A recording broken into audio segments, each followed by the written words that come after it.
Listen, just tell me to listen. Listen, I'm gonna beat you up. Listen, I've been doing this a long time. I'm not trying to hurt you, okay? Settle down. Open up.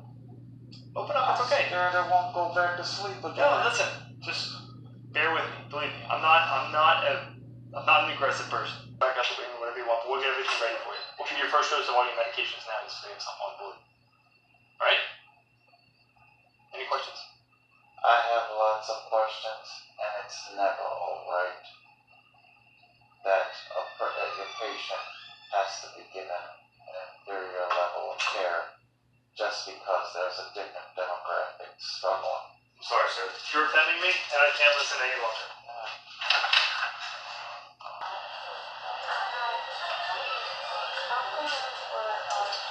The ironic part was, he says, he doesn't prescribe like any kind of opioid, although Tylenol, whatever. It says controlled substance for tooth pain. The irony is, dental pain is some of the most torturous you'd ever want to.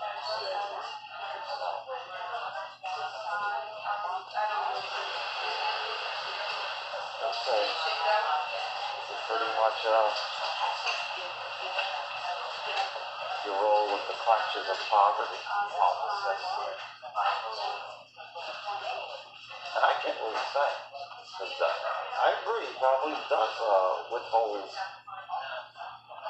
from everybody, but only because now that the heroin crisis is affecting so many white people.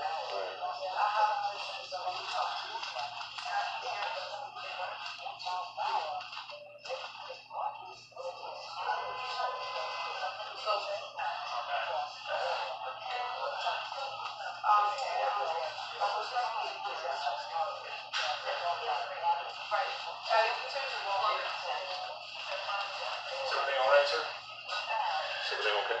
Who are you? I'm security. And why are you asking me if everything is I okay? was called to come and check to see if there was an issue that we may be able to help you with. Elaborate, please. That's all I need to say. At this point, said, is everything all right? Yes, sir.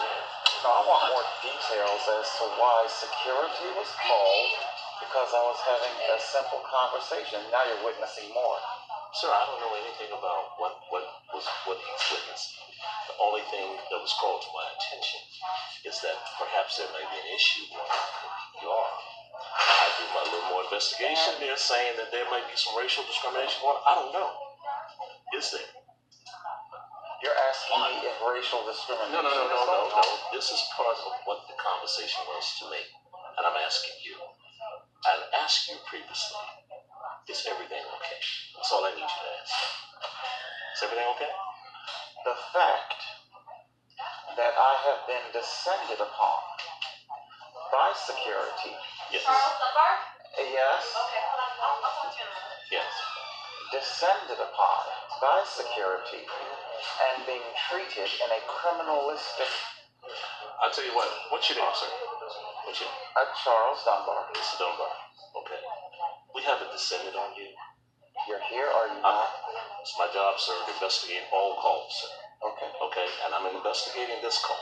Your name is Michael. Yes, sir. Michael Stafford. Yes, sir. Stafford. Yes, sir.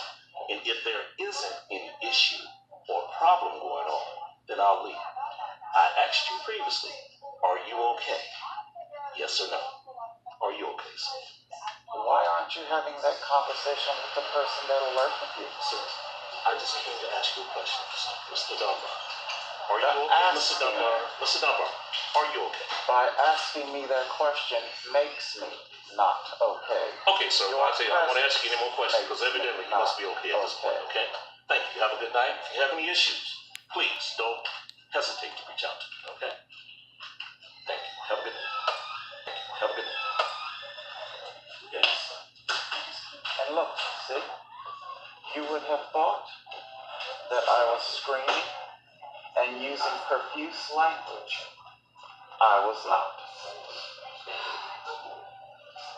The internet is filled with these incidents. What was it? Barbecuing while black, sitting while black, visiting an ER while black. Because because everybody knows black people are violent. Hi. I want to introduce myself. I'm Jody. I'm the night shift supervisor. Did you need help with something? Jody, the night shift supervisor. Your credentials are, you're an RN. Mm-hmm. How is that last name pronounced? R-O-G-E-R, Roger. R-O-G-E-R, Rogers. Right. Okay. Did you need to talk to me about something? I have no idea who you are and who this person is behind His name is Matt. He's orienting to our hospital. Can you excuse me while I answer this, please? Matt is orienting. Does that mean you're in training, Matt? For this hospital. For what now? For this hospital. For this hospital. And your function is exactly what? Nursing supervisor. Nursing supervisor. So, after having my care at the last minute altered, once it was made known to the doctor of my race and homelessness status, and after having a nominal conversation with these gentlemen, you have, or somebody has had your security descend upon me, who became aggressive, I would characterize it as. And now you're here descending upon me, once again asking if everything is okay. In addition to the pain that I am in, and having my care altered upon learning my demographic status, okay? A little lost. I don't know what you're talking about. Well, hey, you're the person Your demographic who is status here altering your care. speaking to me. Hey, you're saying loss. I did not seek you out for conversation. Okay, well, we heard that you were having an issue, so we stopped down to see if you needed us to help you with anything. That's the only reason why we're here. Right, that's why you're here, because I don't understand this. They've told you that you need to cut your hair in order to return to school. You get good grades.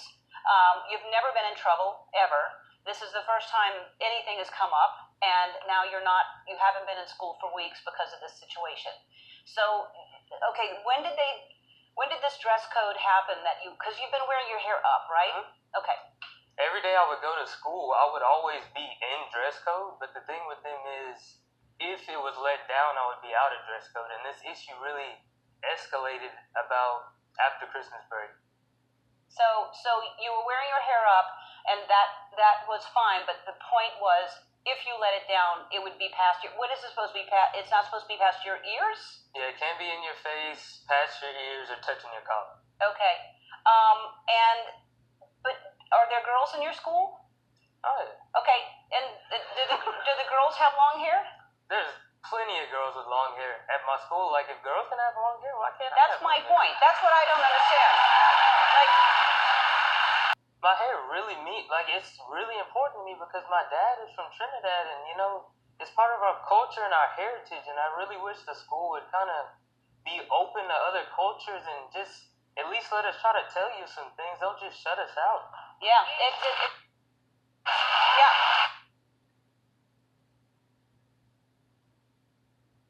What happens? So if I go back to school tomorrow, my only options are in-school suspension or alternative school. And what is alternative school? Alternative school is where all the kids that have, behavioral issues, sell drugs, fight all the time. Like, I wish the best for them. And I know they have good qualities. Be group with them. No, you have good grades. You don't do drugs. You don't do any of that.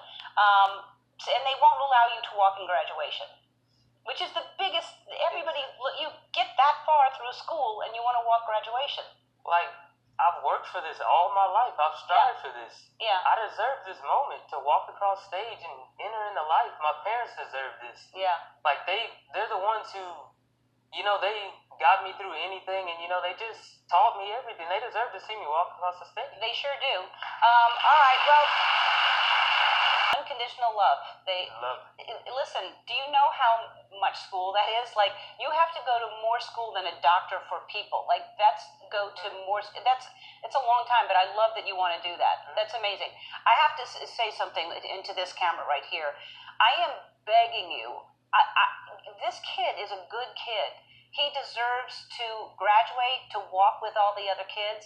He's a good guy. I just am urging you to do the right thing. Please, please.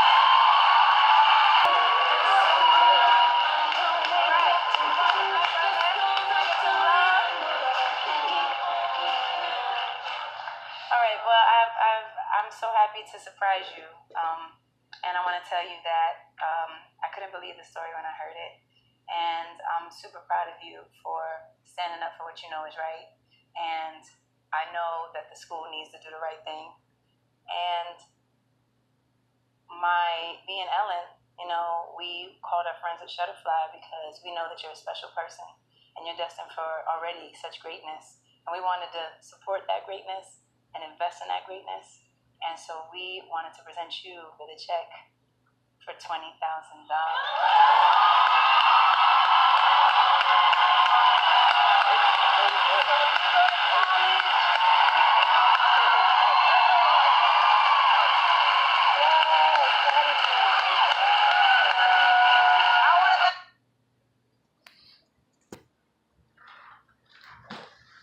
Hello all, Total Control 871.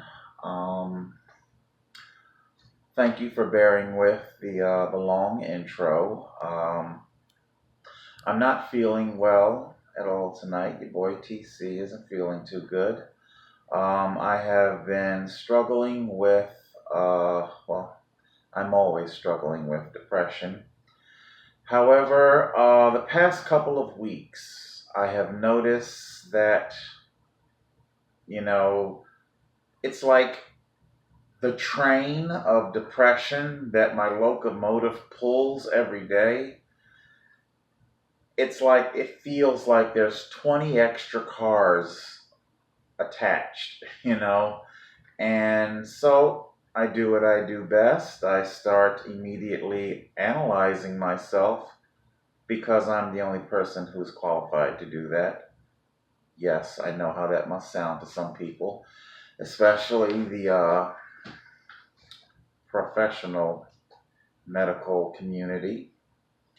So I immediately begin analyzing myself, and basically I have come to the conclusion that what has happened as of late, what's happened as of late that has caused this added weight, this added labor, and it has been the mishandling, the negligence, the abuse of caregivers, and that is tonight's subject topic.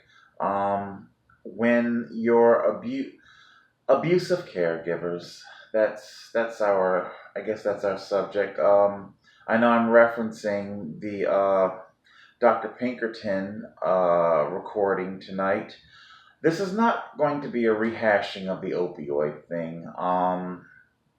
There's probably more about that I could say if I ever felt like getting around to it, but I'm not really going to rehash the opioid thing.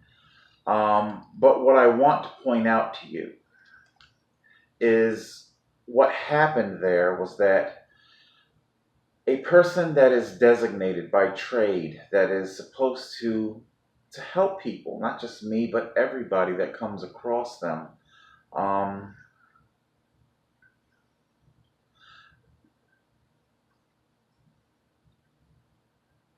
this is not isolated. What happened with Dr. Pinkerton and Nurse Jody, who is a psychiatric nurse. We're going to talk more about that in just a moment here.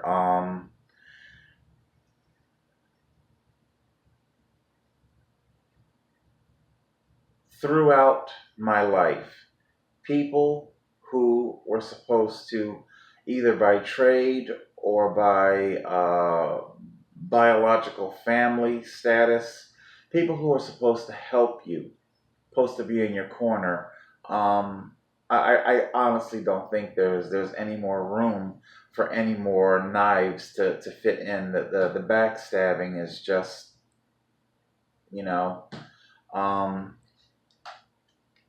I don't know. This is going to be a multi-episode thing here. 2 episodes for sure, possibly even third. So if not in this episode, perhaps the next episode we'll talk about my trust issues. Um,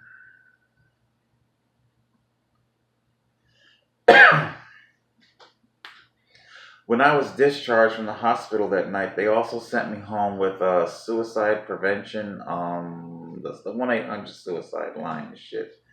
Um, what that means is that these persons, when they saw my name, trying to get the sequence of events here. Let me just take a breath here and recall maybe my security training. It's like I can hear my manager saying, "You just write the report like a movie." It's not that I have difficulty recalling my training. I'm just simply struggling with a great deal of depression tonight, and that affects your thinking. Assembling my thoughts. I'm filled with a lot of hopelessness and a lot of thoughts of suicide for the past couple of weeks. It's not been just an isolated incident. I really wish I could do the old Ghost in the Shell, just download it into you, and then you all go, "Oh, that's what's wrong." The convenience.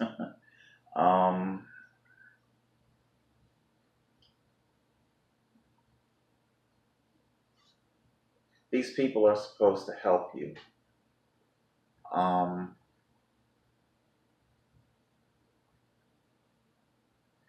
And the hopelessness that you're filled with, it's like, what if something bad happens to me, you know? And it's like, I don't even know if I want to segue, because I'm trying to play this thing like a movie in sequential order. You know, I've got like a, right side of my stomach here, it feels like it's trying to get like dense. It's got like a very dull pain in it. Crosses your mind, oh, maybe I should go see a doctor. And then that makes me think about my social worker, who is supposed to be helping me get medical health care coverage. And it appears that my nonprofit is, I don't know what or even how to say,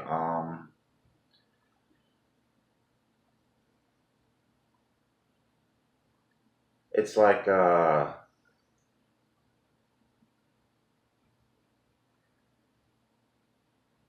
don't know why I don't have this coverage yet. How can I say this? Because I want to be accurate in my reporting, but then there's information that I don't have. I don't know my caseworker's actual caseload. I don't know what the needs are of my caseworker's other clients. I'm fully aware that I am not the only client that he has.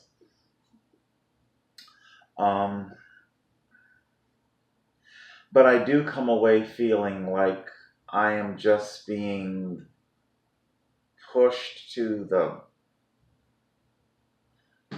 forgotten, if you want to say that. The place is supposed to have furniture by now. I don't know if you guys can see or not. It's supposed to have furniture by now. Something like a mental health thing where they help you get furniture and stuff. And see, I'm trying to talk to you about why I feel what I'm feeling, but without it sounding like a little whiny little bitch thing. Because it's not the furniture. I worry and I stress if I'm being lied to, if I'm being deceived. The furniture actually can wait. The healthcare is probably, but then again, it's like, and then see what I'm saying? It bats me right back into the evil clutches of Dr. Pinkerton or another physician who would be just as like-minded, you know. It's like you want healthcare coverage. Why? Oh, so I can go see people like Dr. Pinkerton to, you know, and that fills me with a great deal of depression. It's like hopelessness. You don't matter to these people. I feel like I don't matter to my nonprofit. I feel like I don't matter to the hospital staff. I feel like I don't matter to society. Maybe that's where I'm going. It's why I played, I was a DeAndre in his dreadlocks. That would be Ellen, NBC. Alicia Keys, $20,000. You know, ethnicity and diversity, it is trending. You guys have heard me speak about the pre-authorized talking points of corporate media. And, you know, 18 years ago when I was being terminated from jobs for the exact same reason that DeAndre is being celebrated today, when I was being terminated from jobs. And there is, excuse me, there is a connection here. I'm almost certain that Nurse Jody, I think she's the same psych nurse. She's a psych nurse. So it's my complaint of pain and being treated different. The hospital's response to that was to treat me as if I were a violent black mental patient having an outburst. And that wasn't it. I understand the video clip. I don't want you to think that I was hiding anything from you. It's 29 minutes long, almost a half hour long. There is no shouting and screaming. Oh my God, I wish I could shout and scream. Oh my God, yeah, there was no shouting and screaming, that's for sure. And I was treated differently, much like Tam Elbrin in the Star Trek episode Tin Man. You know, the look of dread on Captain Picard's face when he learned that a psychiatric patient was about to beam aboard his ship. You know, it's how I was treated. I have no idea how even. It's definitely not legal for them to treat me differently because of a history of mental abuse. Emphasis on the word abuse, not illness. These things are connected, by the way. Nurse Jody and DeAndre, and so I'm being treated differently. How legal is it for them to go back and access medical records for a prior visit that has absolutely nothing at all to do with that night's visit? Nothing at all to do. And yet I was treated like a hostile, raving, wild black animal. That's how I was treated. We heard our security officer say that he came out to investigate me just for sitting in an ER an ER waiting room having a very nominal conversation. Same level of voice that I'm speaking to you now. Again, I wish to God I had the wherewithal to scream. Hey, you guys have seen me when I'm in rare form and I totally control these drivers and these cops and shit. Yeah, I was in no position. Yeah, I wasn't in a position. Oh, believe me, I wanted to give Dr. Pinkerton the full total control treatment. I just couldn't do that. Nor Nurse Jody and this security officer who decided to, they conspired together to treat me differently. My past, let's see, I gotta check my time. 25, I got about 5 minutes here, and I'll have to switch to part 2. We'll go back to about our, 2001, 2002. I'm employed at the Hilton Casino Hotel in Atlantic City. Because my hair is long and it's worn, and I guess you call it like a man bun. I think they call it man buns. Neatly above, all neat. The long story short, there was a casino floor. I think it's called a pit boss or something like that, and the dealers, stuff like that. Don't even get me started on the dealers, the card table games. It's the bizarrest thing. They walk around, the dealers, the pit bosses, and everything to do with a card table game. They walk around like they are just simply 10,000 times better than you. Their shit don't stink. They get their own private lounge to go on break-in. And what's bizarre, if anybody knows anything at all, slots bring in like 80% of a casino's revenue. Everybody knows this, so look at me, I'm off thing here. Anyway, so basically a complaint was made. I looked too androgynous to their liking. I was not, I guess you call it like a non-binary, whatever. You guys know I'm not trans. I'm not trans or non-binary, but that's just something that they saw. Again, that's why my name is Amir. People see what they want to see, a mirage. So I was facing termination. Again, we can tie in our homelessness here. Our people like Dr. Drew, who would say that it is just simply idiopathic mental illness. No, it is not. I was discriminated. I was targeted, discriminated, and my livelihood threatened. I was facing termination. Okay? What time have I got? Facing termination. A long, long list of unlawful terminations. Had about 55 different jobs. For maybe 5 of those jobs, I can honestly say I was responsible for my own termination. But the vast majority of them is just simply a shitload of unlawful terminations. I was running out of places to be employed. Do you understand?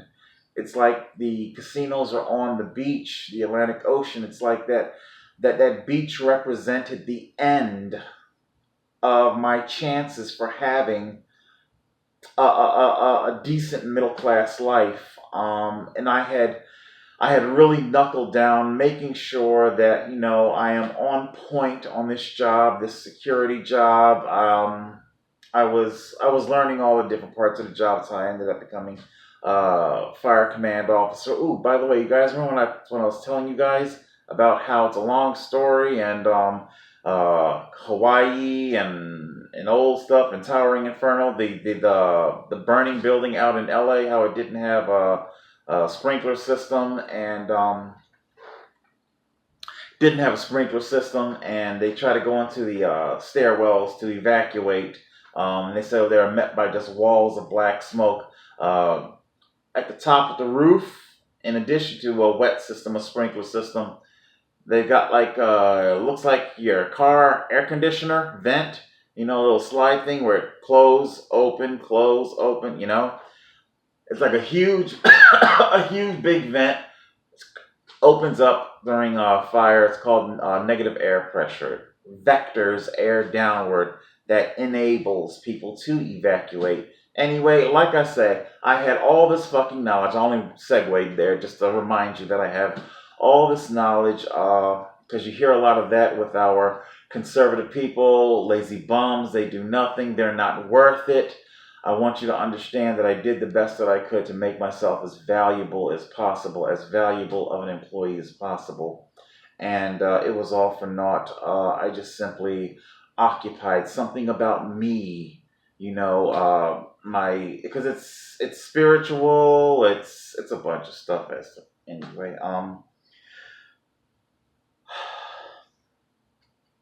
so I'm facing termination with no place to go. And all the poverty that comes along with that. And of course, that's when, I'm stressed to the edge and beyond. And that's when I wanted to kill myself. That's when I was entertaining my first thoughts of suicide. It came from that job, discriminating against me. I did not comport to a white, male, presumably Christian, heterosexual world view. You don't comport to this. Therefore, you are, you're discharged like a virus. You're treated like garbage. We don't want you. And this, you see how society creates their own burdens? You talk about all the shit in the streets on Skid Row and everywhere fucking else, and down in Austin, Texas and shit. They talk about the blight on the streets, but society never fucking talks about how it creates the goddamn blight. I don't want to put a halo over the head of the homeless. There's a lot more that we got to get into. Let me see if I can find an SD card and throw into this thing, and then we'll shift over to part 2. But yeah, that's why I paid my first visit at the Atlantic City Hospital, being evaluated for suicidal thoughts because I was being discriminated against.